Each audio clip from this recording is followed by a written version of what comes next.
সুপ্রিয় দর্শক শ্রোতা মণ্ডলী, আজ রোদ্দুর গুণীজন আবৃত্তি আয়োজনে আমাদের সাথে আছেন বিশিষ্ট বাচিক শিল্পী, অভিনেতা, নির্দেশক এবং আমাদের পরম শ্রদ্ধেয় উচ্চারণ প্রশিক্ষক গোলাম সারোয়ার ভাই। আমি রোদ্দুরের পক্ষ থেকে গোলাম সারোয়ার ভাইকে আমাদের আজকের এই অনুষ্ঠানে আমন্ত্রণ জানাচ্ছি। আমি সরাসরি চলে যাচ্ছি আমাদের শ্রদ্ধেয় গোলাম সারোয়ার ভাইয়ের কাছে।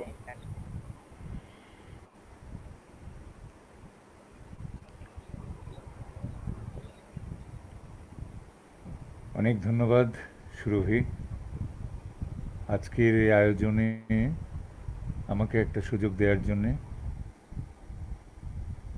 এবং রোদ্দুরের অন্যান্য যারা আছেন, রনি আছেন, তাদেরকে আমার ভালোবাসা জানাই।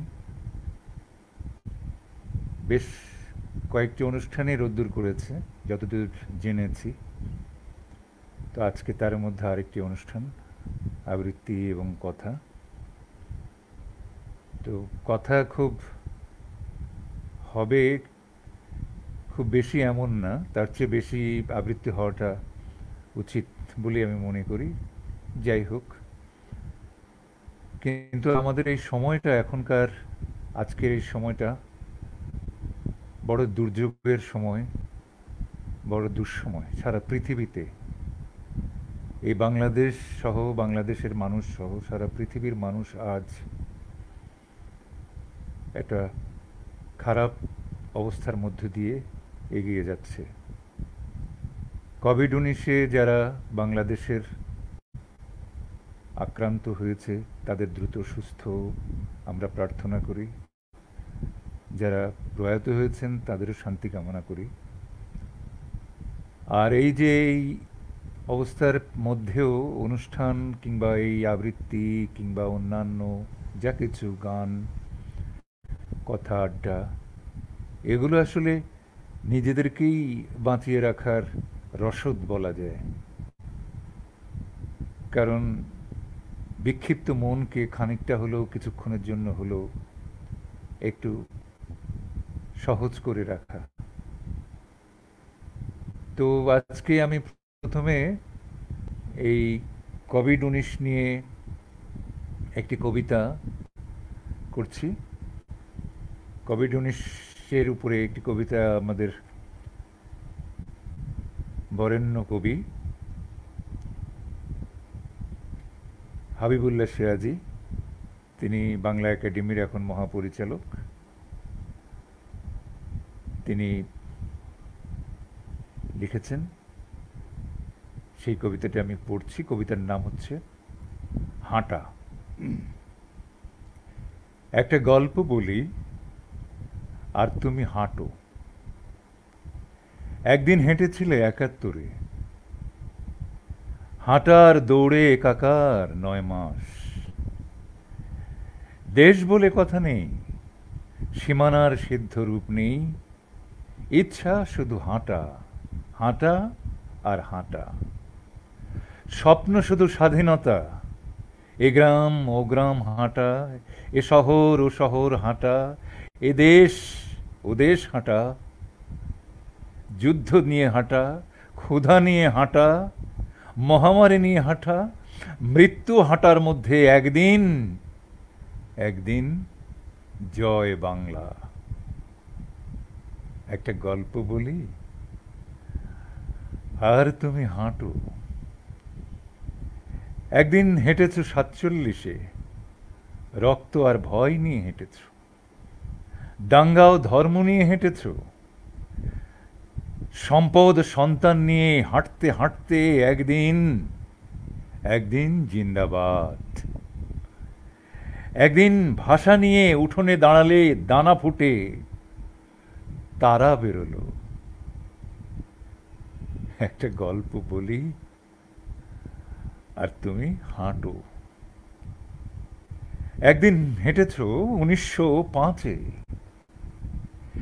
একদিন হেঁটেছ ১৮৫৭-তে, একদিন হেঁটেছ 1757-তে, একদিন হেঁটেছ পানি পথে, একদিন চর্যায় হেঁটেছ, একদিন পলিতে হেঁটেছ, হেঁটেছ পাথরেও ফেনায়। একটা গল্প বলি, আর তুমি হাঁটো। পৃথিবী হাঁটছে, নানা পথে হাঁটছে মানুষ, পূর্ব থেকে পশ্চিমে হাঁটছে, সূর্যোদয় থেকে সূর্যাস্তে হাঁটছে, কর্কটে হাঁটছে, ভাইরাসে হাঁটছে, করোনা ভাইরাসে হাঁটছে, চীন থেকে বাংলাদেশে হাঁটছে, স্পেন থেকে বাংলাদেশে হাঁটছে, যুক্তরাজ্য থেকে বাংলাদেশে হাঁটছে, স্পেন থেকে বাংলাদেশে হাঁটছে, উত্তর থেকে দক্ষিণে হাঁটছে, হাঁটছে, কেবল মানুষ হাঁটছে। সিলেট থেকে হাঁটছে, চট্টগ্রাম হাঁটছে, ফরিদপুর থেকে হাঁটছে, রংপুর হাঁটছে, লেফট রাইট। লাউ কুমড়া হাঁটছে, তেল দুধ হাঁটছে, পোশাক হাঁটছে, প্যারাসিটামল হাঁটছে, করোনা হাঁটছে। একটা গল্প বলি আর তুমি শোনো, আর তুমি হাঁটো। একটা গল্প বলি আর তুমি হাঁটো। গল্পটি বলছি আর তুমি হাঁটছো। তোমরা হাঁটছো, তোমার সঙ্গে আমার, তোমাদের সঙ্গে আমাদের হাঁটা যুক্ত হয়েছে মাটিতে, ভুক্ত হয়েছে জলে, আর মুক্ত থেকেছে বাতাসে, পায়ে পায়ে মিলিয়ে হাঁটা। একটা গল্প বলি আর তুমি হাঁটো। কোটি কোটি বছর ধরে হাঁটো, লক্ষ লক্ষ বছর ধরে হাঁটো, হাজার বছর ধরে হাঁটো, সৃষ্টি ও ধ্বংস ধরে হাঁটো, চৈতন্যে ও ঝড়ে হাঁটো, একটি সত্যে হাঁটো, একটি জয়ে হাঁটো, অস্তিত্বে হাঁটো, স্বপ্নময়তায় হাঁটো। একটা গল্প বলি আর তুমি হাঁটো। একটা হাঁটা আর একটা পৃথিবী।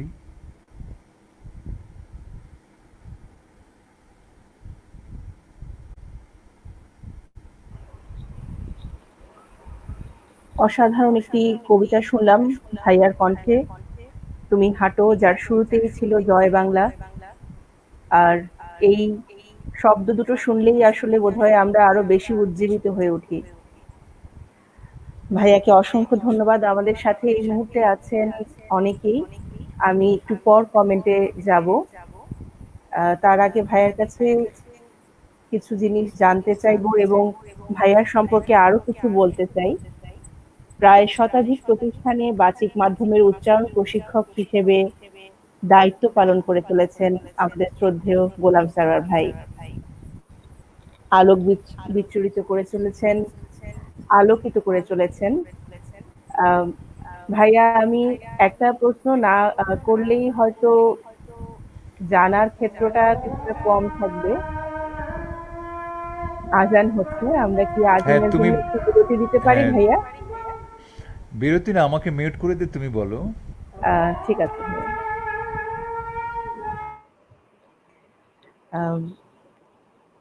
আমরা ভাইয়ার কাছে জানতে চাইবো, ভাইয়া কবে থেকে এই আবৃত্তির সাথে জড়িত আছেন? দীর্ঘদিন ধরে জড়িত আছেন আমরা জানি, তারপরেও শুরুর দিকের কিছু শুনতে চাই ভাইয়ার কাছ থেকে। হ্যাঁ, আমরা আলোচনা করতে পারি, তবে এগুলো ইতিহাস বলার মতো তেমন কিছু নেই। এই ঠিক কবে থেকে ভাইয়া আপনার আবৃত্তির জন্য বা কবিতার প্রতি যে প্রেম তা মনে হলো? আমার উল্টোটা ঘটেছে। ওই যে কিছু কথা থাকে, আমরা সমাজ সংসারে কিছু কথা শুনি যে বিয়ের আগে এক প্রেম, আবার বিয়ের পরে আরেক প্রেম, এ ধরনের কিছু কথা শোনা যায়।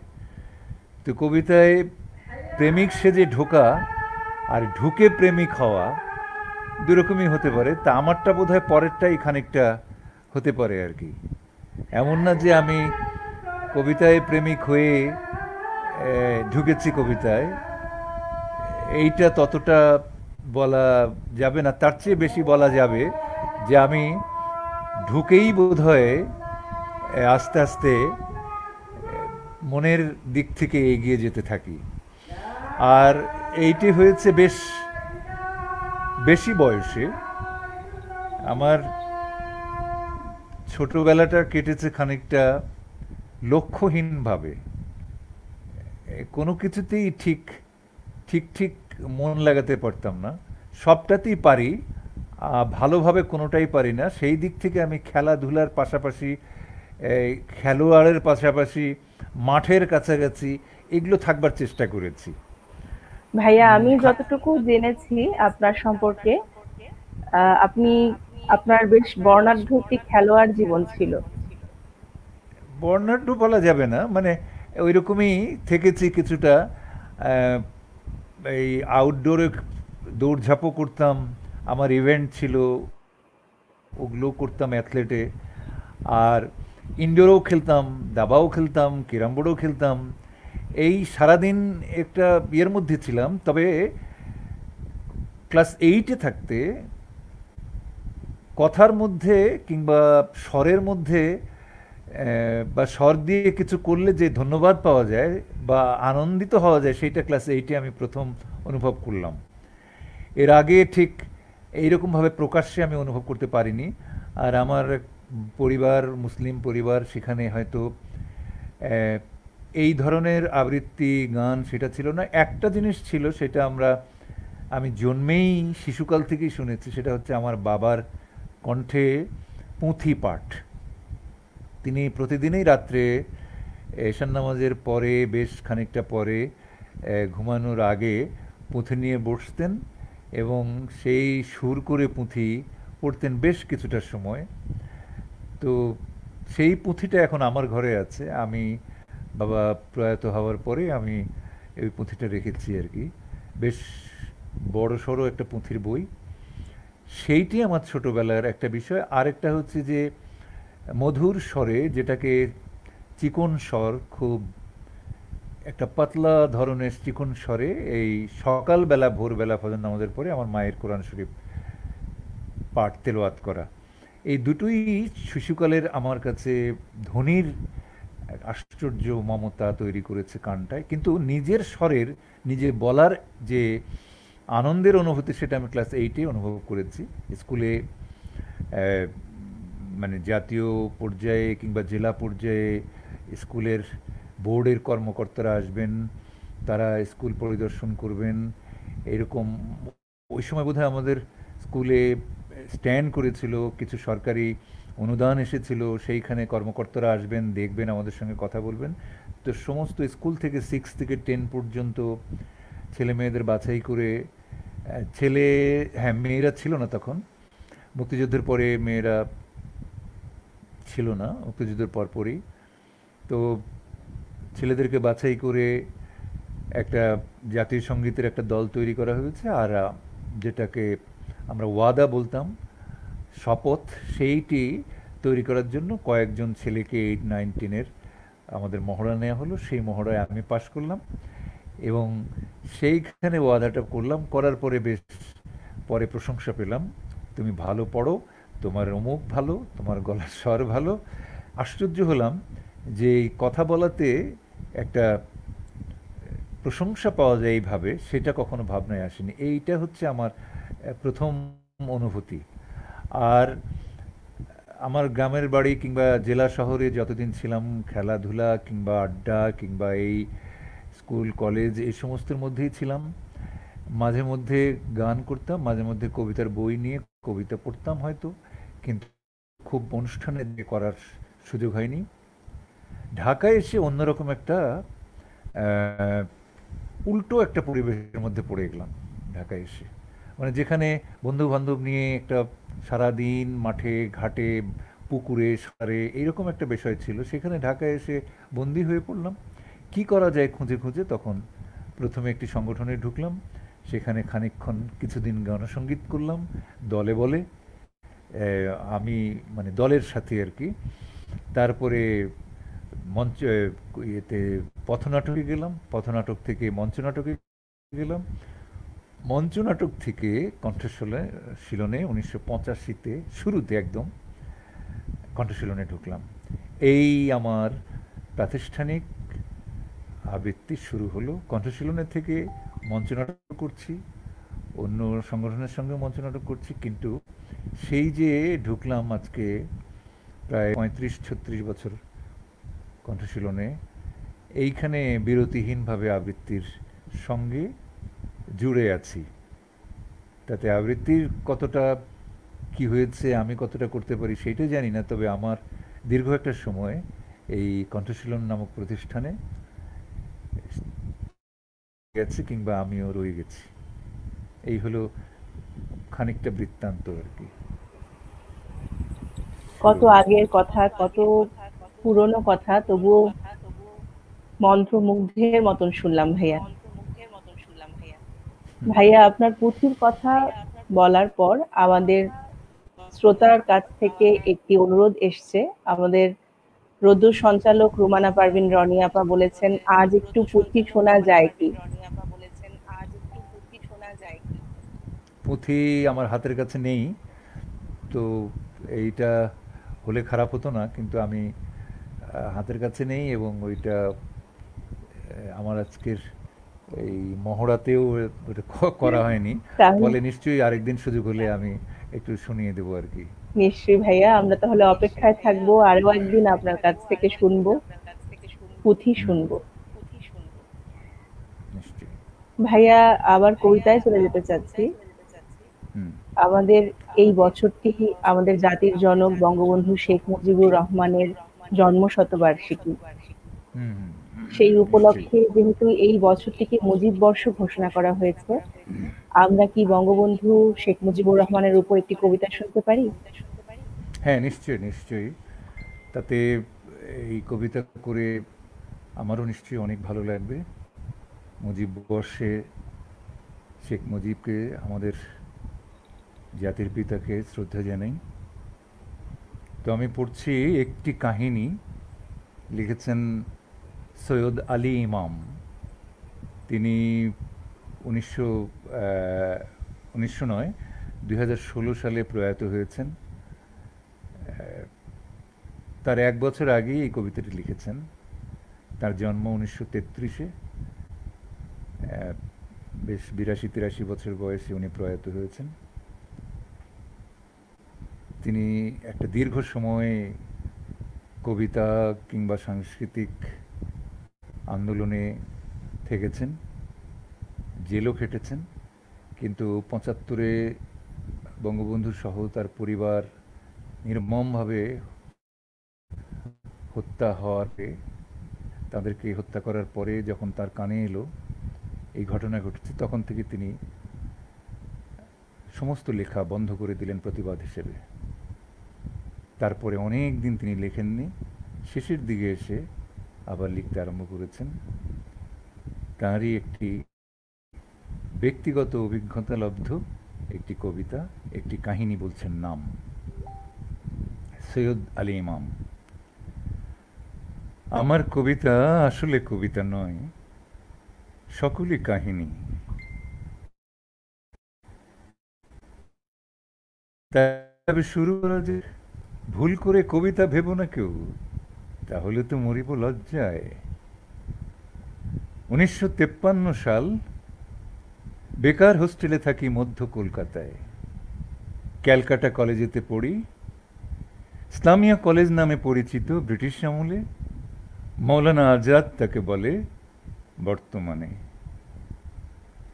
বন্ধু উমর থাকে ঢাকা শহরেতে, বহুদিন দেখা নেই, তাই ভাবি একবার ঢাকা চলে যাই ইন্টার পরীক্ষার শেষে। শিয়ালদা স্টেশন থেকে গোয়ালন্দ হয়ে শেষমেশ ঢাকা পৌঁছাই। গোপীবাগ 3rd লেনে নানা নানি পরিবার থাকে, বন্ধু উমর থাকে। কাটলো কয়টা দিন মহা ফুর্তিতে। তারপর ভাবলাম বাগেরহাটে যাই, সেখানেই পৈতৃক বাড়ি, তখনও নিচে। গাজী স্টিমারে চড়ি,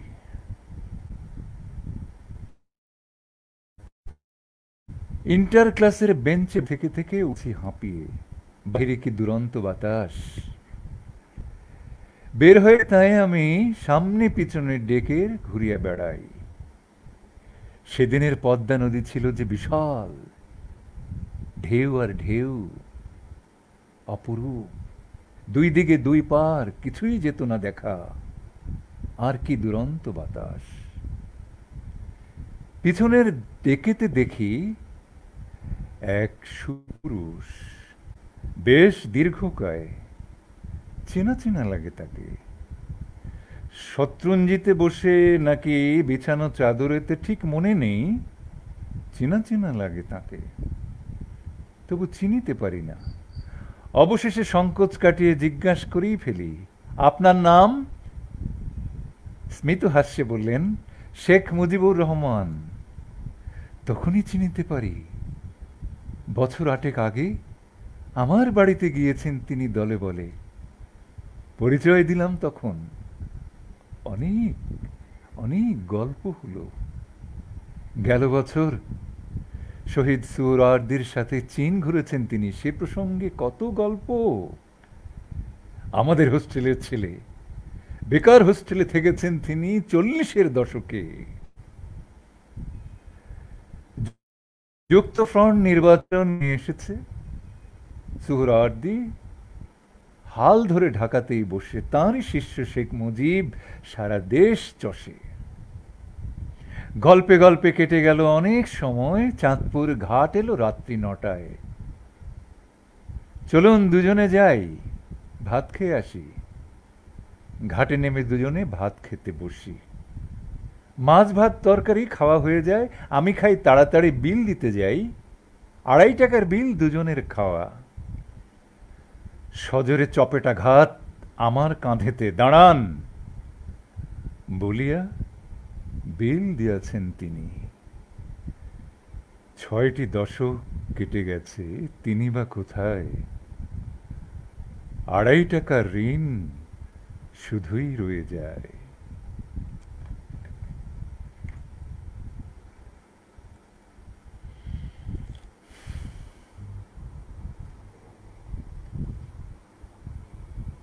আসলে নির্বাক হয়ে শুনলাম ভাইয়ার কণ্ঠে আমাদের জাতির জনক বঙ্গবন্ধু শেখ মুজিবুর রহমানের প্রতি শ্রদ্ধা নিবেদন করে এই কবিতাটি। 2.5 টাকার ঋণ। হুম। আসলে আমরা যে কত ঋণী, আমরা প্রতি মুহূর্তে সেই ঋণ স্বীকার করলেও হয়তো ঋণ শোধ হবে না। চমৎকার একটি কবিতা শুনলাম ভাইয়া, মন ভরে গেল। আমরা একটু মন্তব্যের ঘর থেকে ঘুরে আসতে পারছি। হ্যাঁ। আমাদের সাথে অনেকেই আছেন, দেখছেন, শুনছেন, যার কথা না বললেই নয় এবং কৃতজ্ঞতা স্বীকার না করলেই নয়। তিনি শরীফ মজুমদার ভাই, তিনি প্রথম থেকেই শুনছেন। তিনি জানিয়েছেন যে মানুষটিকে দেখলে শ্রদ্ধায় মাথা অবনত হয়, তিনি সারোয়ার ভাই। আমার খুবই প্রিয় একজন মানুষ, শুনছি, খুব ভালো লাগছে। অনেক অনেক শুভকামনা।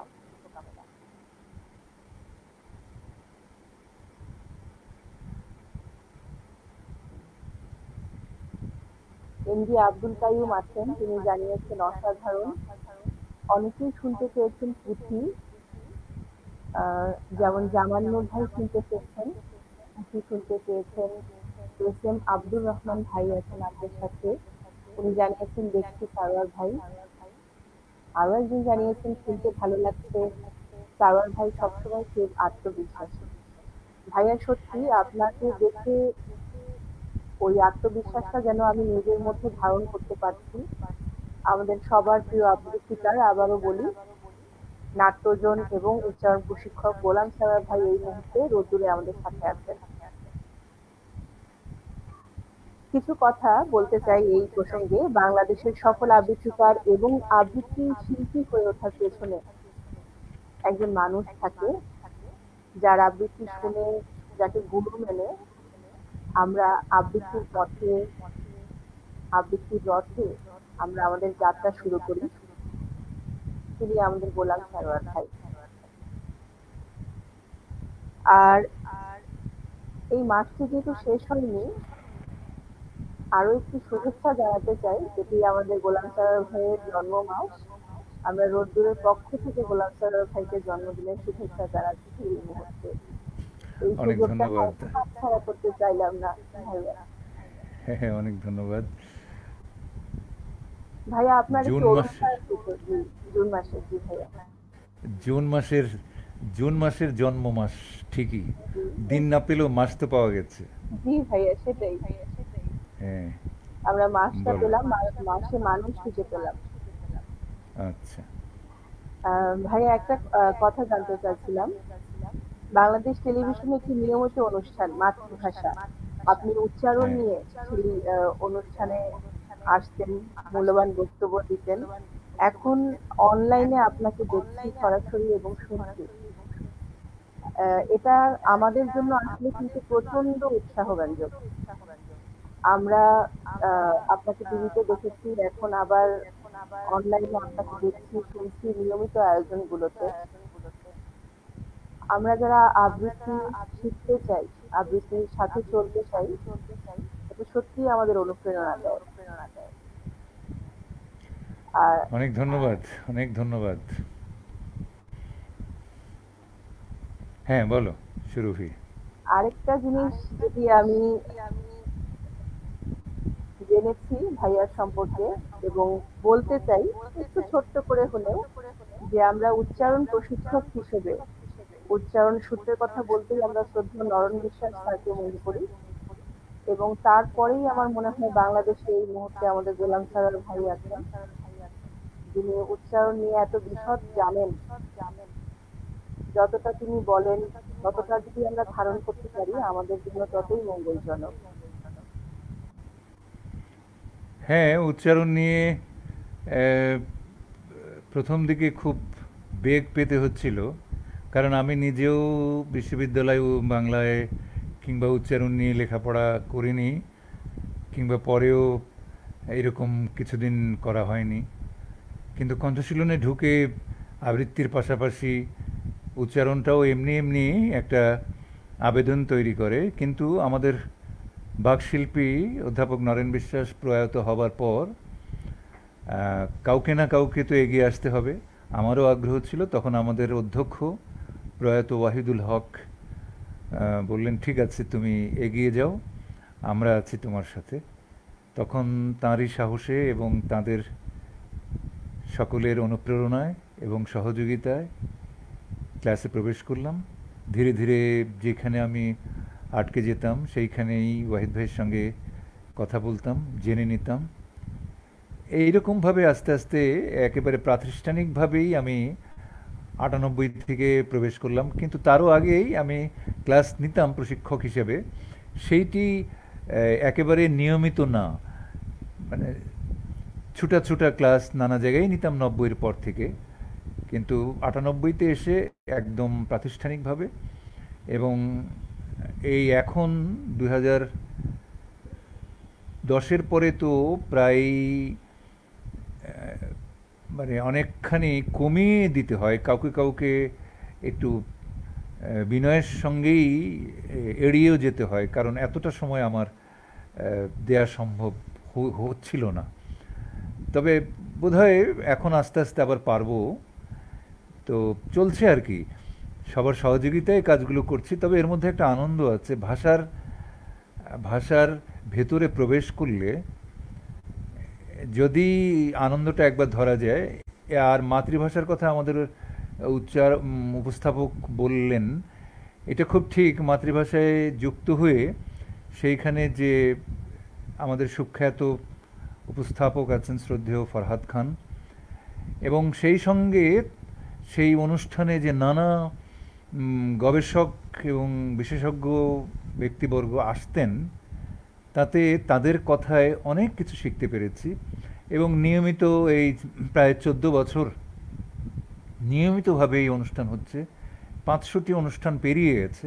এরকম একটি জায়গায় বাংলাদেশের এই বাংলা বানান, উচ্চারণ, ব্যাকরণ এবং প্রয়োগ অপপ্রয়োগ, তার অভিধান, ইতিহাস, তার হরফ ইতিহাস, ভাষার নানাবিধ ব্যবহারের ইতিহাস, এই যে নানা গুণী ব্যক্তিরা কথা বলতেন, সেই থেকে সেই শোনার সৌভাগ্য আমার হয়েছে, এবং সেক্ষেত্রে আমার একটা উৎসাহ কাজ করছে এবং সেইখান থেকে শিখছি। আমি আশা করি যতদিন যুক্ত থাকতে পারবো আমার শিক্ষার শিখে নেওয়ার ভাণ্ডার ততটাই সমৃদ্ধ হতে পারবে যদি আমি এই সুযোগটা কাজে লাগাতে পারি। আমার মনে হয় যে এটা আমি জেনে বুঝে ছাড়তে চাই না। সুরভি, খুব মূল্যবান কিছু কথা শুনতে পেলাম। আমি ক্ষমা চেয়ে নিচ্ছি আমাদের শ্রোতা মণ্ডলীর কাছে, কোনো কারণে হয়তো আমার শর্টটি দুটো করে আসছে। আশা রাখছি এই সমস্যাটি কাটিয়ে উঠতে পারবো। ভাইয়া কবিতায় চলে যেতে চাই এখন। আমার এক বন্ধু এখানে লিখেছেন যে মুস্তাফিজুর রহমান, 2.5 টাকা ঠিক কত? আমরা কি ভাবতে পারি এই 2.5 টাকার ঋণ কি শোধ করার ক্ষমতা আছে আমাদের? আসলে নাই। আসলে এটা মানে এই যে 2.5 টাকা না, এটাতে যে কত টাকা তার হিসাব কে দেবে, বা টাকাই কি না সে হিসাব কে দেবে? সত্যি সে এক অন্যরকম বিষয়। আমি এই সময় একটা কবিতা পড়ি। জি ভাইয়া। আমি একটি কবিতা পড়ি। আমাদের এক অনুজ ছোট ভাই আব্দুর রহমান, আহ, প্রতিশ্রুতিশীল, যে বাঁশিতে বাতাস কাঁদে, এরকম একটি কাব্যগ্রন্থ বের করেছে আব্দুর রহমান, এবং বইটি উৎসর্গ করেছে তার সন্তান অভ্র নভ, এবং সন্তানদেরকে পৃথিবী বলেছেন তিনি, 2 পৃথিবী আমার। তো বইটি বেশি আগে বেরোয়নি, 2016 সালে বেরোয়েছে। তার একটি কবিতা আমি পড়ছি। কবিতাটি আহ, ঠিক এখনকার সময় ভেবে লেখা নয়, কারণ এখনকার সময় তো কেউ কখনো স্বপ্নেই ভাবিনি আমরা, কিন্তু কবির মনে এরকম একটা আবহ আগেই তৈরি হয়েছে, সেইটি আমি পড়তে যেয়ে দেখতে পেলাম আর কি। তো পড়ি কবিতাটা, আব্দুর রহমানের মনুষ্য বিবর্তন।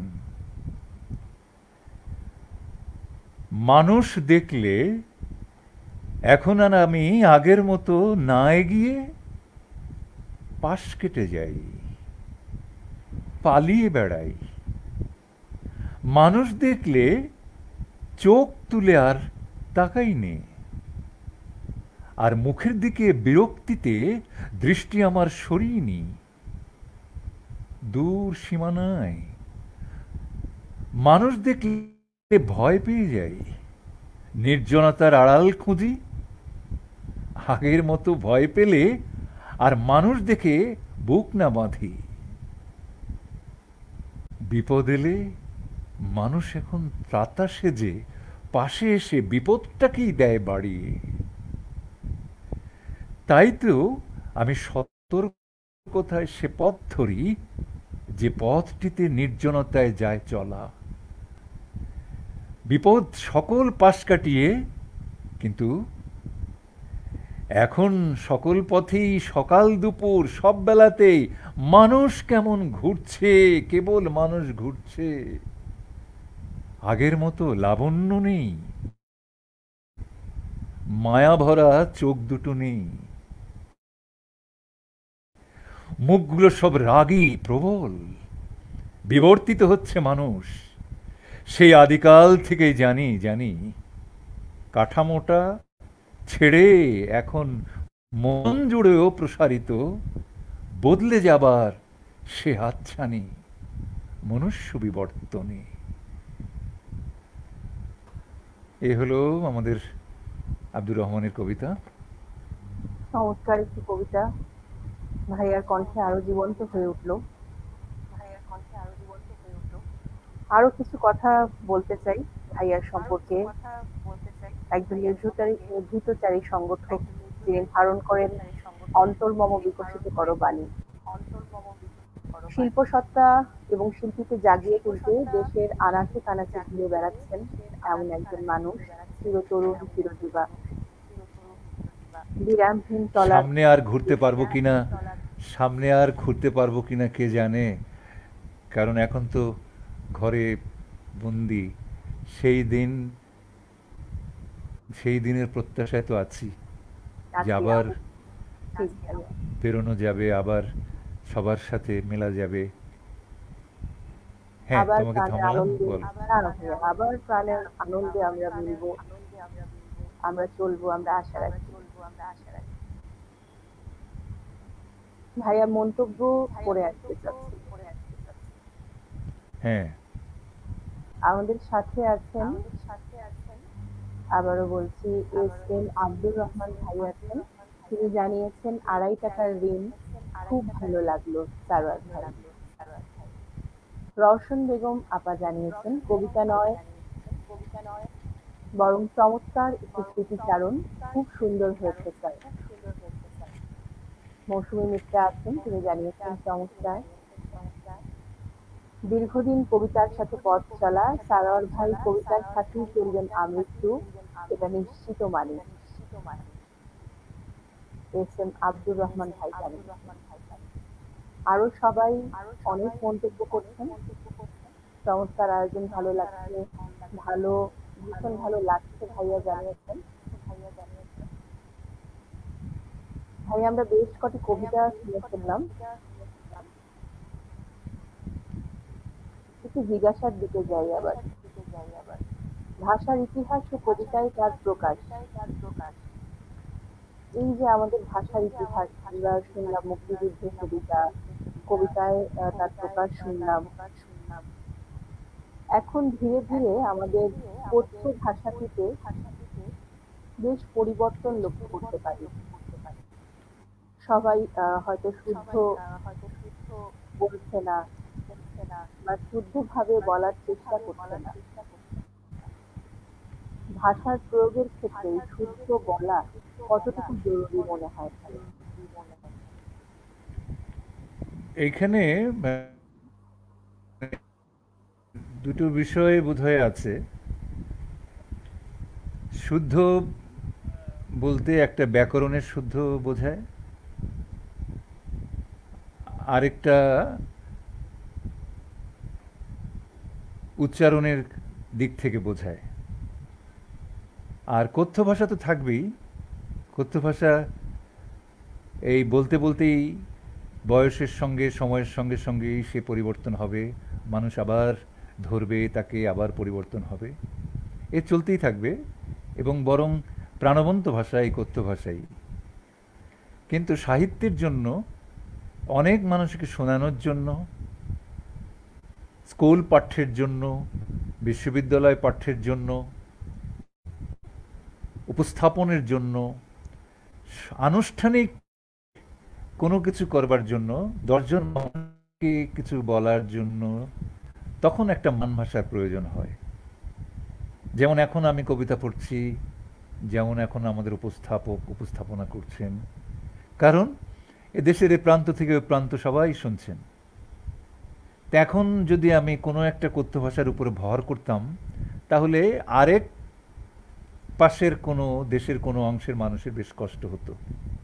তাতে সাহিত্য চলে না।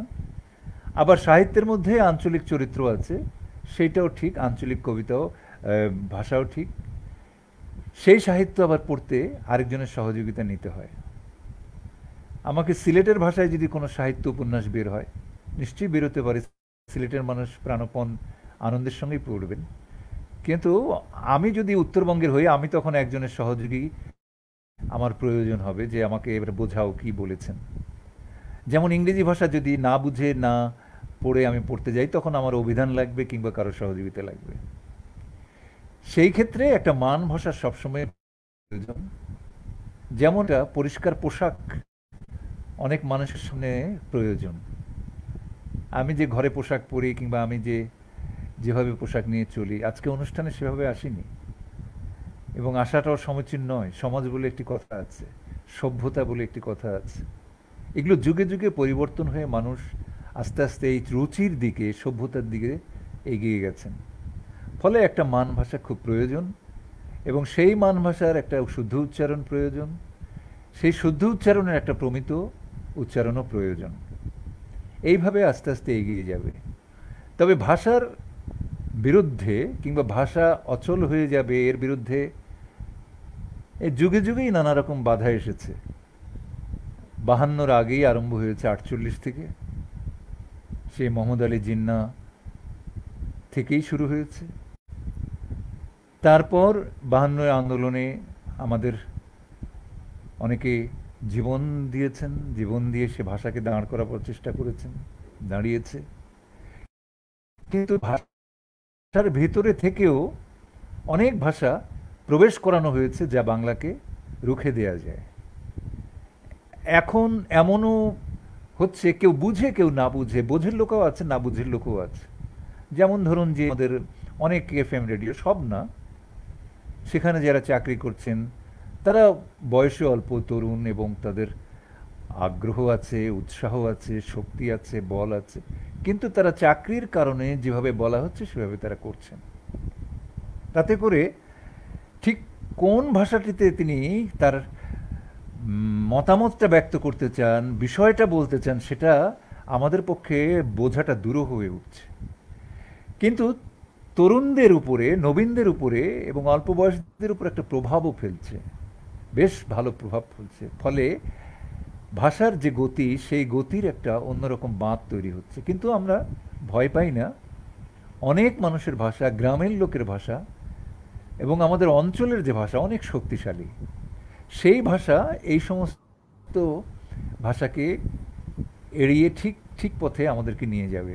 কারণ কথ্য ভাষা বলে যে ভাষাটি হয়, সেইটির বেশিরভাগ হচ্ছে ভাঙা ভাষা, ঠিক সাধু ভাষা না, ঠিক চলিত ভাষা না, ঠিক প্রমিত ভাষাও না।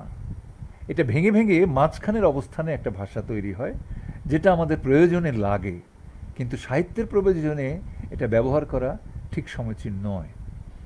ফলে এই ভাষাটা এরকম একটা বাধা চলছেই, কেউ বুঝে কেউ না বুঝে, বুঝের সংখ্যাও আছে, না বুঝের সংখ্যাও আছে। আমরা তাদের চেষ্টা করছি বলার জন্যে যে আসুন, যে ভাষাকে তার জায়গায় আমাদের রাখতে হবে। ভাষা অনেকে বলে বহমান, বহমান তো বটেই, কিন্তু বহমান বলে আমি তাকে ভেঙে দিতে পারি, ভেঙে দিয়ে বললাম এই তো বহমান চলছে, তা হওয়ার নয়। নদী তার পথে চলবে, আমি খামোখা বালির বাঁধ দিয়ে নদীকে খেপিয়ে তোলার কোনো মানে নেই। নদী কিন্তু পরে যখন যাবে শুধু বালির বাঁধকে ভাঙবে না, আশেপাশে সব কিছুই ভেঙে নিয়ে চলে যাবে। ফলে নদীর গতিকে চলতে দেওয়াই দরকার, তার পথ তার জায়গায় ছেড়ে দেওয়া দরকার। আর ভাষা, আমি যখন বলবো সবসময় আমার অঞ্চলের ভাষা, সেটি আমার প্রাণের হয়ে উঠবে। আমি যখন কথ্য বলবো তখন সেটি আমার প্রাণের হয়ে উঠব। এ চলিত ভাষা, যেটা শুদ্ধ উচ্চারণে বলা হয়, যারা বলেন এটা খানিকটা বানানো ভাষা, অস্বীকার করি না, কিন্তু যারা বলতে বলতে অভ্যস্ত তাদের কিন্তু প্রাণের ভাষাই হয়ে উঠছে, তাদের সাহিত্যের ভাষা হয়ে উঠছে, তাদের পরিবারের ভাষা হয়ে উঠছে। তারা বানিয়ে বলছে না। আর আমি যে কথাগুলো বলছি আমি বানিয়ে বলছি না, বানিয়ে বলার দরকার নেই, কারণ সবসময় এরকমই বলছি। ফলে ভাষা ওই জায়গায় এসে দাঁড়াবে, দাঁড়াতেই হয়, তাছাড়া চলবে না। আনুষ্ঠানিকভাবে আমার সাহিত্যের জায়গায়, 10 জন মানুষকে কিছু শোনার জায়গায়, মানুষের কাছে তার বিষয়ের জিনিসটি পৌঁছে দেওয়ার জন্য ভাষা অপরিহার্য, এবং সেই আমাদের এই বাংলা ভাষা খুবই প্রাণময় ভাষা, সেটি আরও অনিবার্য। আমরা ইতিমধ্যে শুনেছি বা পৃথিবীর বিভিন্ন প্রতিষ্ঠান বাংলা ভাষাকে সবচেয়ে মিষ্টি ভাষা হিসেবে স্বীকৃতি দিচ্ছে, স্বীকৃতি দিয়েছে। এটা আমাদের গর্বের বিষয় যে আমাদের এই ভাষা। কিন্তু যে ধাক্কা দিয়ে আমরা কথা বলি, রহিম মিয়া 2 কাপ চা দাও, এইটা বাংলা না, এইটা অন্য ভাষার একটা প্রস্বর, যাকে বলি অ্যাকসেন্ট, সেই ঝোঁককে ভিতরে দখল করে নিয়ে বাংলার সঙ্গে প্রয়োগ করা, অর্থাৎ মিশেল হয়ে যাওয়া। বাংলা হচ্ছে রহিম মিয়া 2 কাপ চা দেওয়া যাবে, এটা হচ্ছে বাংলা। মামুনি তোমাকে অনেকদিন দেখি না, কেমন আছো, এটা হচ্ছে বাংলা। যার ফলে একে মিষ্টি ভাষা বলা হয়েছে। চমৎকার করে শুনলাম বাংলা ভাষার যে মিষ্টতা, কত অসাধারণত্ব ফুটিয়ে তুললেন ভাইয়া, এবং আমরাও বুঝতে পারলাম যে বাংলা ভাষা কত মিষ্টি একটি ভাষা। আমরা যত মিষ্টি করে বলবো আমাদের ভাষার রূপ সৌন্দর্য ততটাই বোধহয় প্রকট হবে, এবং আমাদের ভাষা দিয়ে আমরা মানুষের কাছে পৌঁছে যেতে পারবো খুব দ্রুত। আমি এই সূত্রেই মানে আমি এই যে আঞ্চলিক ভাষায় লেখা যে কত চমৎকার হতে পারে এবং তা থেকে একটু সামান্য সরে এসে সেটাও খুব চমৎকার হতে পারে, আমি আমার কথা বলেছি।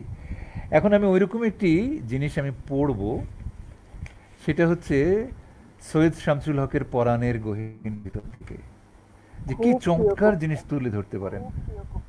হ্যাঁ, যে ফলে আমাদের অঞ্চলের ভাষা, আমার একটা ব্যক্তিগত অভিজ্ঞতা আছে, সেটি আমি অনেক জায়গায় বলি যে ৮০-র দশকে যখন শুরুতে যখন বাংলাদেশে ভিসিআর এলো এবং অনেক হিন্দি ফিল্ম ছবি ঢুকে পড়লো, ঘরে ঘরে ভিসিআরে হিন্দি ফিল্ম দেখতে আরম্ভ করলো এবং শিশুরা মা বলা ছেড়ে দিয়ে আম্মি বলতে শুরু করলো, তখন বেশ আশঙ্কিত হয়ে পড়লাম, কিংবা আমাদের বড় যারা তারাও আতঙ্কিত হয়ে পড়লেন যে ভাষাটা বোধহয় এবার বাংলাকে খেয়ে ফেলবে, যেটা আমাদের পার্শ্ববর্তী দেশের পশ্চিম বাংলা সে যুদ্ধ করছেন। তো আজকে এই গত ৫ বছর থেকে আমার মনে হচ্ছে যে না, যতই প্রভাবশালী প্রতাপশালী ভাষা আসুক না কেন, বাংলায় দখল করে নেওয়া সম্ভব হবে না কোনো ভাষার, না ইংলিশ মিডিয়াম, না হিন্দি, না অন্য কোনো ভাষা। আমার ভাষা এগিয়ে যাবে। কেমন করে মনে হলো? কারণ আমি দেখলাম ওই ভিসিআরে যখন হিন্দি ফিল্ম কিংবা ইংরেজি ফিল্ম কিংবা অন্য কোনো ভাষার ছবি দেখে একটা মানুষ বের হয়, বেরিয়েই সে এতক্ষণ ২.৫ ঘন্টা ধরে ২ ঘন্টা ধরে কত রকম সংলাপ শুনলো, বেরিয়েই সে এসে নিজের দেশের ভাষার একটা কথা বলে ফেললো। মানে সমস্ত ২ ঘন্টায় তার গল্প হয়েই রইল, কিন্তু তার ভাষা দখল করতে পারতো না। কি মানে বেরিয়েই চমৎকার! ওই ওই খাইছিলি গেছিলি সঙ্গে সঙ্গে সে বলতে গেল, অথবা চট্টগ্রামের অথবা বেরিয়েই বলে ফেললো ও বা ডরকা, অথবা নোয়াখালীতে বেরিয়েই বললো আনে যাইবেননি কোনো, অথবা রংপুরের ভাষায় বলে ফেললো কায় বাহে কোঁটে যাচ্ছেন। মানে একেবারে সে চট করে সরে যাচ্ছে। এই যে সরে যাওয়াটা, এইটা হচ্ছে বাংলা ভাষার শক্তিশালী একটা ভিত। এর উপর দাঁড়িয়ে ভাষাকে অন্য রূপ ধারণ করব, অন্য রূপ দেব, সেটি হচ্ছে আমাদের শোভন সাহিত্যের কাজ। যাই হোক, আমি নুরুল দিনের ওইটা পড়তে চেয়েছিলাম, কিন্তু ওইটার পড়বো না। পরাণের গহীন ভিতর, চমৎকার। সৈয়দ শামসুল হক আমাদের খুব প্রিয় কবি, উপন্যাসিক, কথক, লেখক। তিনি একাধারে যে কাব্যনাটক লিখেছেন তার তুলনা নেই। আর পরাণের গহীন ভিতর তো অন্যরকম। আমি ১ নম্বর আর ২৯ নম্বর দুটোটা পড়ছি। জামার ভিতরে থেকে জাদুমন্তরে বাড়ায় ডাহুক, চুলের ভেতরে থেকে আকবর বাদশার মোহর, মানুষ বেকুব চুপ, হাটবারে সকলে দেখুক, কেমন মোচড় দিয়ে টাকা নিয়ে যায় বাজিকর, চক্ষের ভিতরে থিকা সোহাগের পাখিড়ে উড়াও, বুকের ভিতরে থিকা প্রীতির পূর্ণিমার স্থান, নিজেই তাজ্জব তুমি, একদিকে চাইবার চাও অথচ আরেক দিকে খুব জোরে দেয় কেউ টান, সে তোমার পাওনার এতটুকু পরোয়া করে না, খেলা যে দেখায় সে তার দেখানোর ইচ্ছায় দেখায়, ডাহুক উড়ায় দিয়ে আবার সে ধরে না, সোনার মোহর তার পড়ে থাকে পথের ধুলায়। এ বড় দারুণ বাজি, এরে কয় বড় বাজি কর, যে তার রুমাল নাড়ে পরাণের গহীন ভিতর। ২৯ নম্বরটা হচ্ছে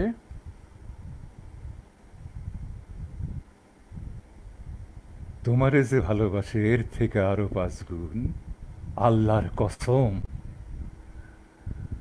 আমি দিমু তারে এই জামা খান, আমার কলম আমি দিমু তারে, শরীরের খুন দোয়াদ ভরায় দিমু, অনুরোধ খালি একখান, সে যেন আমার সে আর ভালো পদ্ম লেখে, আর জাদুমন্ত্রের রূপার শিকল এ হাতে নিতে পারে তার। তোমারে যে ভালোবাসে আরো 10 গুণ, আল্লাহর কসম আমি দিমু আমার উঠান আমি দিমু তারে, শীতের আগুন নিজেই সাজায় দেমু, অনুরোধ খালি একখান, সে যেন আমার থেকে আরো ভালো নিদ্রা যায়, তারই নিকটে পায় কথা যার নিকটে থাকার, নসেদ নষ্ট আমি জানি, যদি পাস না ছাড়ে আমার গঙ্গেতে সুবান দিয়া, তারে আমি শুকাবো আবার।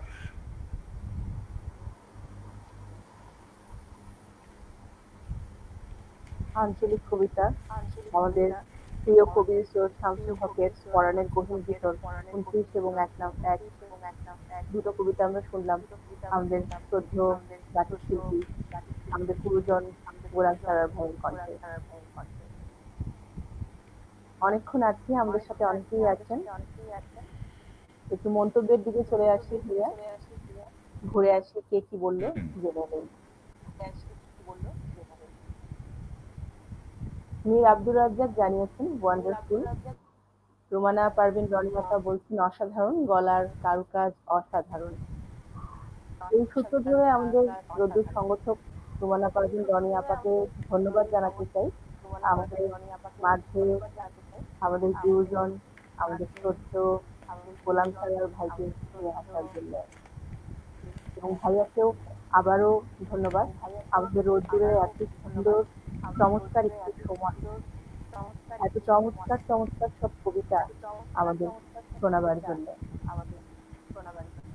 ফাতেমাতুর জোহরা জানিয়েছেন অসাধারণ হলো আঞ্চলিক কবিতা আবৃত্তি। রওশন বেগম আপু জানিয়েছেন অসাধারণ অসাধারণ অসাধারণ স্যার। আমরা সবাই আসলে মুগ্ধ হয়ে শুনছি ভাইয়া আপনাকে। অনেক ধন্যবাদ, অনেক ধন্যবাদ। ভাইয়া একটু তো দিকে যদি চলে যেতে চাই, আমি আপনার কথার মাঝখানেই বললাম, দুঃখিত ভাইয়া। না না, বলো বলো। ভাইয়া আমি যতটুকু জেনেছি এবং এখানে শরীফ মজুমদার ভাই আছেন আমাদের সাথে, তিনিও বলেছেন যে আপনি যখন ঢাকার বাইরে চাকুরির জন্য কোনো কাজে যান তখন আপনি, আমি মন্তব্যটাতে ফিরে যাই তাহলে বোধহয় বেশি ভালো করে বলা হবে, যে এখনো ভোরবেলা খেলোয়াড়দের পোশাক পরে মর্নিং ওয়াকে বের হন, এখনো ধরে রেখেছেন, আপনার সুস্বাস্থ্য কামনা করেছেন তিনি।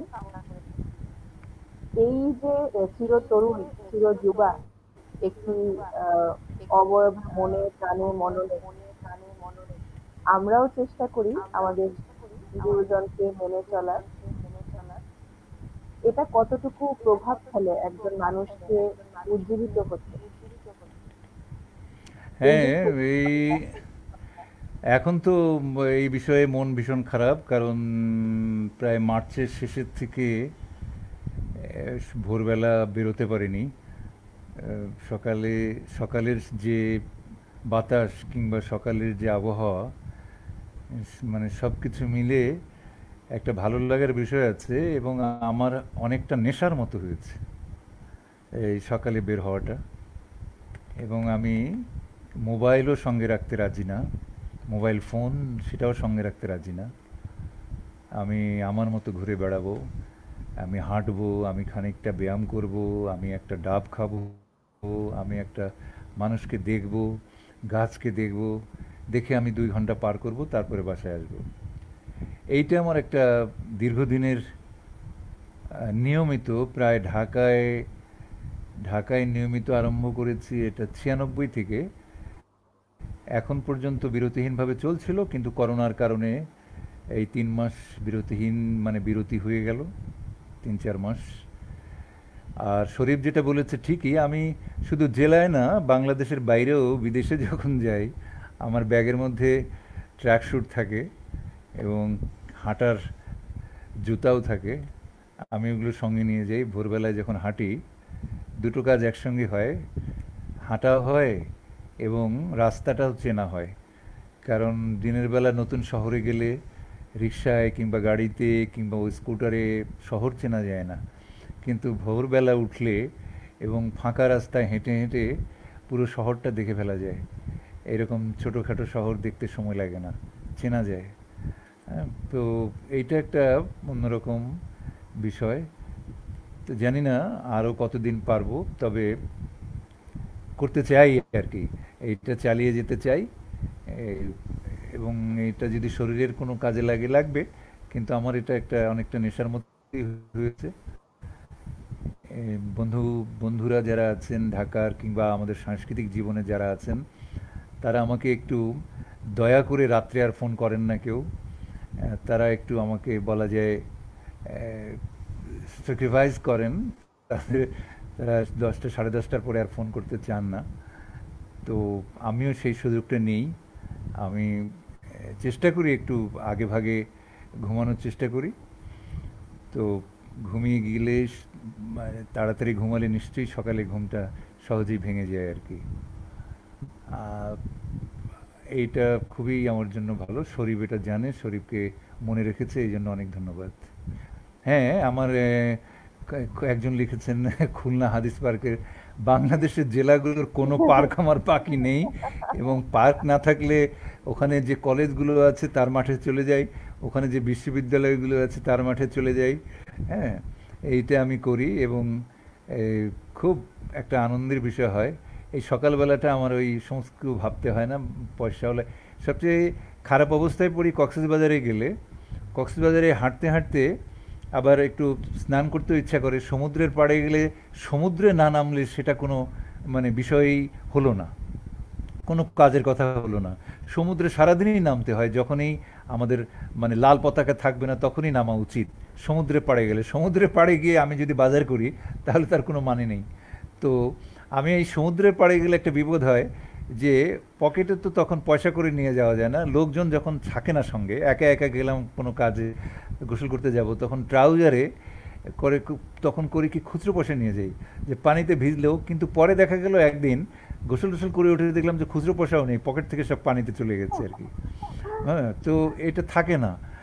এই তো এখন বুদ্ধি করি একটা করি যে হ্যাঁ, আমি ওই যাওয়ার সময় যে অল্প কিছু টাকা নিয়ে যাই রিক্সায় যাওয়ার জন্য কিংবা একটা কিছু ডাব টাব খাওয়ার জন্য, তো ওইরকম একটা মাপের পয়সা নিয়ে যে ডাবওয়ালার সঙ্গে কথা বলে ডাব খেয়ে টাকাটা ওর কাছে রেখে যাই। রেখে যে তখন ওই উপরে যখন উঠে আসি তখন আবার গোসল টোসল করে তার কাছ থেকে পয়সাটা নিই, অথবা আরেকটা ডাব খেয়ে তার ব্যবসাটাও হয়, আমিও চলে আসি। এটা কক্সবাজারে হলে বেশ জমে যায় আর কি আমার জন্য। বেশ ভালো একটা বুদ্ধি আমরা শিখে নিলাম ভাইয়া আপনার কাছ থেকে। তো ভাইয়া আবার কবিতা ফিরে যেতে চাই, একটা ভালোবাসার কবিতা শুনতে চাই এবার। ভালোবাসার আড়ালে তো কঠিন জিনিস থাকে। ভালোবাসা তো যা আমরা বলি, আসলেই ভালোবাসায় পড়ে গেলে সেইটে, যেমন আগে সংস্কৃততে যেমন প্রেম বলতেই সব কিছু বোঝানো হতো, সবার সঙ্গেই যেটাকে ভালোবাসা বলি সেটাকে প্রেম বোঝানো হতো। এখন আমাদের দেশে আগেও নিশ্চয়ই ছিল, ভালোবাসা আর প্রেমের দুটো ব্যাখ্যা আস্তে আস্তে দাঁড়িয়ে যাচ্ছে আর কি। প্রেম মানেই সে একটা নারী পুরুষের যারা ভবিষ্যতে স্বামী স্ত্রী হতেও পারে, নাও হতে পারে, কিন্তু সম্পর্কটা তাদের সেই রকম। আর ভালোবাসা মানে এটা সর্বজনীন, এটা শুধু স্বামী স্ত্রী নন, পিতা পুত্র নন, মা বাবা নন, বন্ধু বান্ধব নন, সবাই সবাইকে করতে পারেন, এরকম একটা ব্যাখ্যা কি দাঁড়াচ্ছে আমার মনে হচ্ছে। যাই হোক, তো কিন্তু এই প্রেমিক প্রেমিকাদের ভালোবাসায় সবসময় যে ভালো লাগা থাকবে তা না, কিন্তু ভালো না লাগাকেও গ্রহণ করতে হবে, সেটি হচ্ছে ভালোবাসা। আমার প্রেমিক কিংবা প্রেমিকা চমৎকার দেখতে হবে, গলার আওয়াজ সুন্দর হবে, নাক চোখা হবে, পকেটে টাকা থাকবে, হাসতে সুন্দর হবে, সব দেবতার মতো হবে, সব সুন্দর হবে, তার কিছুই খারাপ থাকবে না, তবেই না আমার ভালোবাসা। ঠিক নয়, এই ঠিক নয়। তাকে ভালোবাসবো, তার মুখের খারাপ দাগটাও ভালোবাসবো। তাকে ভালোবাসবো তার রেগে যাওয়াকেও ভালোবাসবো। এরকমভাবে ভালোবাসাটা যদি গড়ে ওঠে তাহলে শেষ পর্যন্ত ভালোবাসাটা জয়ী হয়, তা নইলে হয় না। আমি একটা অংশ পড়ছি, খলিল জিবরান যাকে আমরা বলি, কাহলিল জিবরান এই উচ্চারণও হয় অনেক সময়, তার দ্য প্রফেট থেকে ভালোবাসা বিষয়ে এই খানিকটা অংশ। খলিল জিবরান লেবাননের একজন কবি ছিলেন, পরে দেশ ছাড়তে হয়েছে তাকে, এবং খুব বেশি বয়স পেয়েছেন জীবনে তা না, 50 বছরও তিনি পাননি, কাছাকাছি। খুব বেশি লিখেছেন এমনও না, কিন্তু দ্য প্রফেট এমন একটা লেখা লিখেছেন, এমন একটা বই তিনি লিখেছেন যে বেশ কয়েক বছর পৃথিবীর শ্রেষ্ঠ বাজারগুলোতে বেস্ট সেলার হিসেবে সেই বই ছিল, এবং প্রায় ঘরে ঘরে এর অনুবাদ হয়েছে, ইংরেজিটাও গিয়েছে। তো আমি তার একটা ভালোবাসা বিষয়ের অংশটা একটু আবৃত্তি করছি আর কি। ভালোবাসার সংকেত এলে অনুসরণ করো তাকে, যদিও পথ বড় কঠিন আর বিষম চড়াই। যখন আড়াল করবে ভালোবাসার পাখা, বিলিয়ে দিও নিজেকে, যদিও তার ডানার অন্তরালে লুকোনো তরবারি আঘাত করতে পারে তোমাকে। ভালোবাসা যখন কিছু বলে বিশ্বাস করো তাকে, যদিও তার স্বর ভেঙে ফেলতে পারে তোমার স্বপ্ন। যেমন উত্তরে বাতাসে তছনছ করে দেয় বাগান, যেমন সে তোমার বৃদ্ধির কারণ, তেমনি সে তোমাকে ছেঁটে ফেলতে পারে। ভালোবাসা যেমন পরিয়ে দেয় উষ্ণিস, তেমনি সে তোমাকে ক্রুশে বিদ্ধ করতে পারে। এমনকি ভালোবাসা যেমন উত্তীর্ণ হতে পারে তোমার উচ্চতায়, আর চুমু খেতে পারে তোমার কোমল ডালপালায় যা কেঁপে কেঁপে উঠছে রৌদ্রে, তেমনি সে নেমে আসতে পারে তোমার শিকড়ে আর আলগা করে দিতে পারে মাটির বাঁধন। ফসলের আঁটির মতো সে সংগ্রহ করে রাখবে তোমাকে, তোমাকে নির্বসন করে ঝেড়ে ফেলবে সব শস্য। সমস্ত খোসা থেকে সে তোমাকে চেলে নেবে চালনির মতো, তোমাকে ঠাসতে থাকবে যতক্ষণ না তুমি হয়ে উঠছ নরম তুলতুলে। তারপর সে তোমাকে নিক্ষেপ করবে তার পবিত্র আগুনে, যাতে তুমি হয়ে উঠতে পারো ঈশ্বরের ভোজনের জন্য একখণ্ড পবিত্র রুটি। ভালোবাসা এইভাবে বুঝতে দেবে তোমার হৃদয়ের সমূহ গোপন, আর সেই অর্জিত প্রজ্ঞায় তুমি হতে পারবে জীবনের এক টুকরো অংশ। ভালোবাসা দেয় না কিছু, শুধু নিজেকে ছাড়া। ভালোবাসা নেয় না কিছু, শুধু ভালোবাসা ছাড়া। ভালোবাসা অধিকার করে না কিছুই, না তাকে অধিকার করা যায়। কেননা ভালোবাসা সুসম্পন্ন ভালোবাসাতেই। ধন্যবাদ। অসাধারণ স্যার। ভালোবাসা নেয় না কিছু, ভালোবাসা কেবলই ভালোবাসা দেয়। কবি খলিল জিবরানের দ্য প্রফেট বই থেকে আমরা একটি কবিতা শুনলাম। চমৎকার একটি বই। আল হ্যাঁ, মিসরা, অনুবাদ করেছেন বলতে ভুলছে, এই জি, হ্যাঁ, আল মিসরা এবং করেছেন অজিত অজিত মিশ্র। অজিত মিশ্র। আমার সামান্য একটু পড়বার সৌভাগ্য হয়েছিল। আজ আবার আপনার কণ্ঠে এই অংশ বিশেষ শুনতে পেরে আবার পুনরায় পড়ার ইচ্ছাটা জাগ্রত হলো পরে। হ্যাঁ, কিছু মন্তব্য করে আসতে চাই। হ্যাঁ, দীর্ঘ সময় হয়েছে, আমাদেরও শেষ করতে হবে। পড়া যাক কিছু। আমাদের রোদ্দুর সংগঠক এবং রোদ্দুর নেতা মেহেদী হাসান তামিম লিখেছেন, খুব ভালো লাগছে রোদ্দুরে এমন গুণী মানুষটাকে পেয়ে।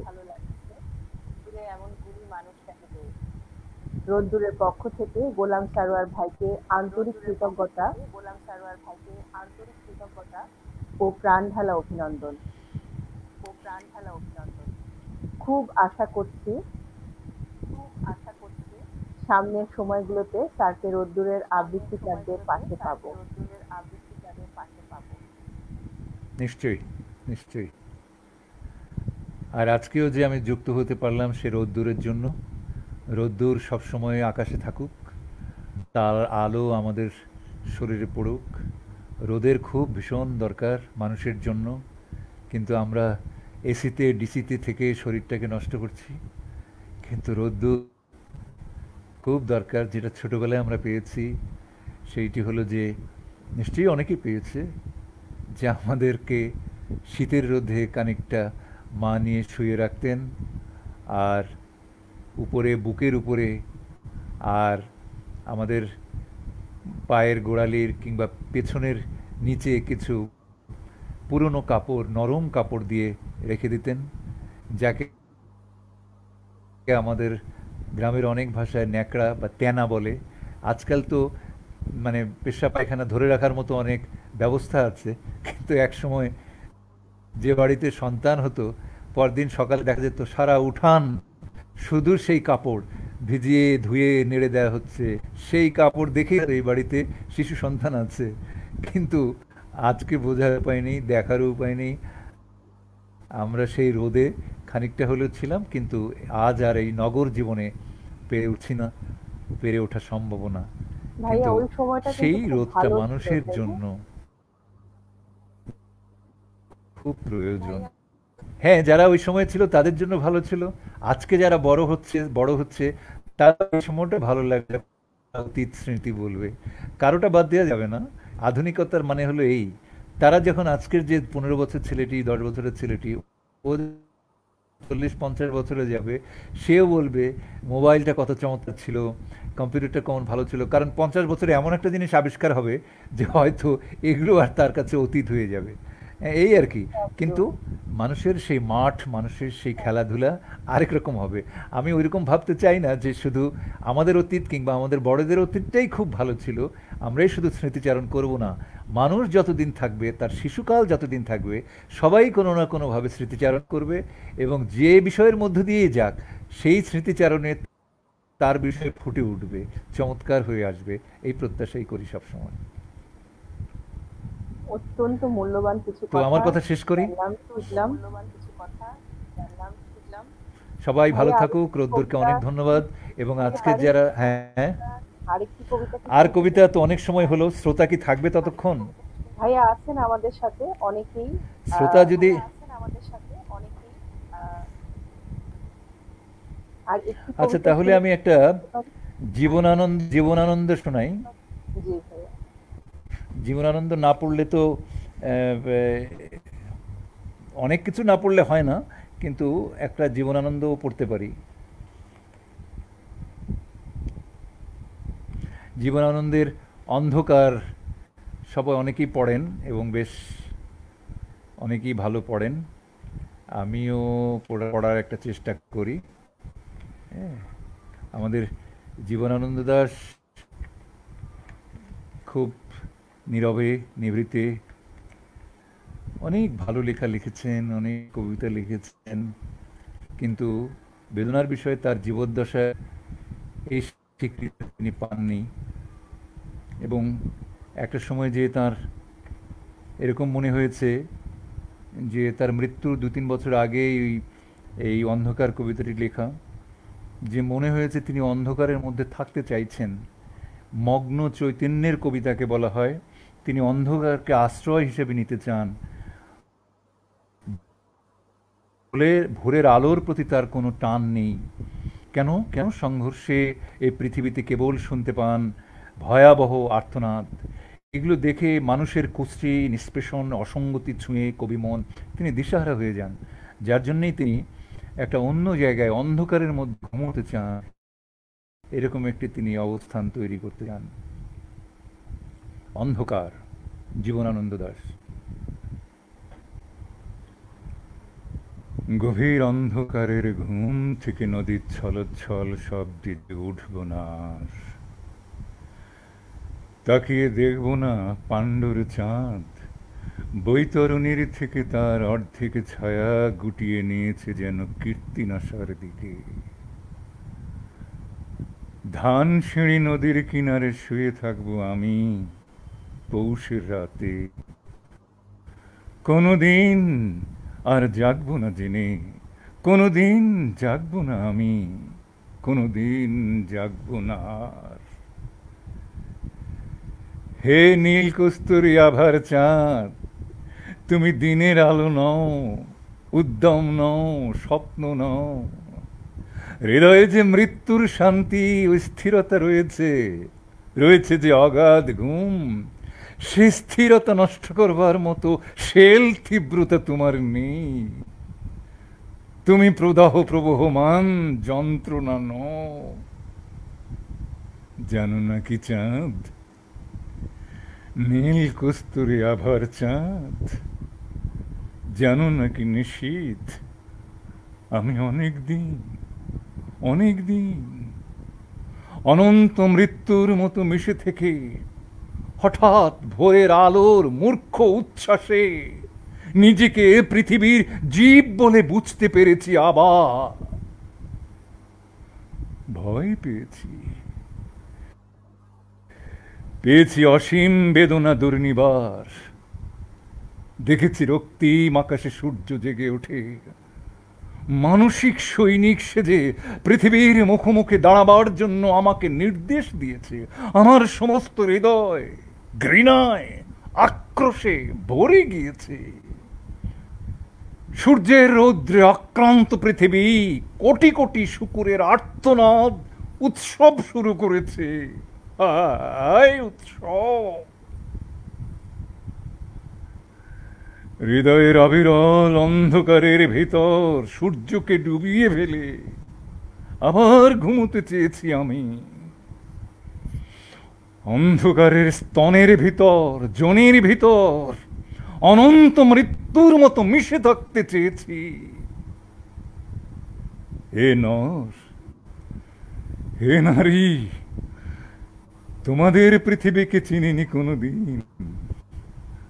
আমি অন্য কোনো নক্ষত্রের জীব নই, যেখানে স্পন্দন, সংঘর্ষ, গতি, যেখানে উদ্যম, চিন্তা, কাজ, সেখানেই সূর্য, পৃথিবী, বৃহস্পতি, কালপুরুষ, অনন্ত আকাশ গ্রন্থি। শত শত শূকরের চিৎকার সেখানে, শত শত শূকরের প্রসব বেদনার আড়ম্ব, এইসব ভয়াবহ আরতি।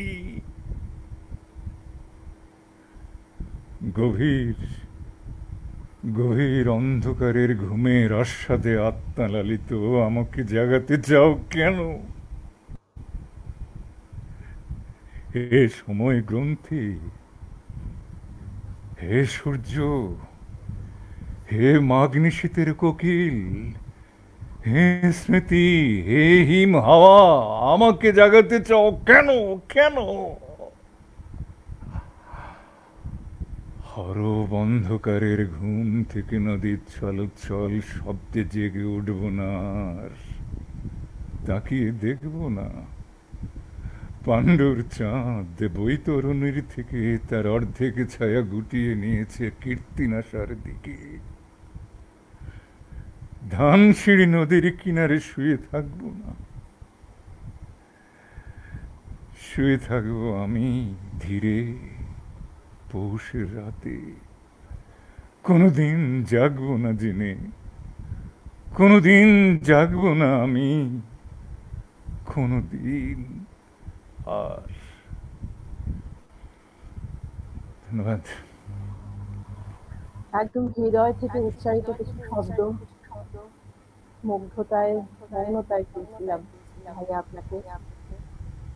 আবারও অসংখ্য ধন্যবাদ জানাই রোদ্দুরের পক্ষ থেকে। এমন পরিশ্রমী, এত অসাধারণ চমৎকার একজন মানুষকে আমাদের মাঝে পেয়ে আমরা আজ সত্যি ধন্য হয়েছি ভাইয়া। অনেক ধন্যবাদ রদ্দুকে, অনেক ধন্যবাদ তোমাকে এবং রদ্দুর সঙ্গে যারা সংশ্লিষ্ট রনি সহ সবাইকে ধন্যবাদ জানাই। এবং আজকে এবং যারা মন্তব্য করেছেন, যারা আমার এই পাঠ আবৃত্তি শুনেছেন, তাদেরকেও আমার আন্তরিক ধন্যবাদ। ভালো থাকবেন, সুস্থ থাকবেন। আমাদের বর্তমান স্বাস্থ্যবিধি যতটা সম্ভব মেনে চলবেন, আমরাও চলব। তরুণ আবৃত্তিকার যারা আছেন তারা করেই চলুন, যতটা করবেন বেশি পড়বেন। আমার তাই বিশ্বাস, এই পরামর্শ নয়, এ আবদার। পরামর্শ দেবার যোগ্যতা রাখি না, এ আবদার, এ আহ্বান। তাদের পড়তে হবে, যত বেশি করবেন তত বেশি পড়বেন। একটা কবিতা মন দিয়ে 10 বার পড়লে কবিতার অন্যরকম রূপ এমনি বেরিয়ে আসে, ব্যাকরণ জানতে হয় না। একটা কথা 10 বার বললে তার নানারূপ ফুটে ওঠে, এমনি ফুটে আসে, ব্যাকরণ জানতে হয় না। ফলে অত আবৃত্তি নির্মাণ, অত কৌশল, অত কায়দা, অত বিষয় পরে জানলেও হবে, আস্তে আস্তে জানলেও হবে। কিন্তু প্রথমে যতটা সম্ভব পড়ে যান, করে যান, তাহলেই একদিন মনের মতো জায়গায় নিশ্চয়ই সকলে পৌঁছবে। ধন্যবাদ। ভীষণ ভালো কিছু কথা আমরা শুনলাম ভাইয়ার কাছ থেকে। অনেকক্ষণ সময় ছিলাম আমরা একসাথে, রোদ্দুর পরিবার সবাই শুনেছি অদ্ভুত ভালো লাগায়, ভালোবাসায় আমাদের শ্রদ্ধেয় শিক্ষক, আমার শিক্ষক এবং আমাদের অনেকের শিক্ষক, আমাদের আবৃত্তি জগতে যারা আমরা আছি শিখছি, আমাদের সবার শিক্ষক এবং গুরু আমাদের গোলাম স্যার ভাইয়া। আমরা অনুষ্ঠানের শেষ পর্যায়ে চলে এসেছি। এই শ্রাবণের ধারার মতন যে কণ্ঠটি এতক্ষণ আমরা শুনলাম, ভালোবাসায় মুগ্ধতায়, তার প্রতি শ্রদ্ধা জানাই আবারও। এবং আমাদের সাথে যারা ছিলেন, আমাদের দেখছেন, শুনছেন এবং মন্তব্য করেছেন, সবাইকে জানাই ধন্যবাদ এবং শুভেচ্ছা। আমি সুরভি হাসিন আজ এখানে শেষ করছি এবং আবারও শ্রদ্ধা জানাই আমাদের শ্রদ্ধেয় অতিথি জনাব গোলাম সারোয়ার ভাই। সবাইকে শুভরাত্রি।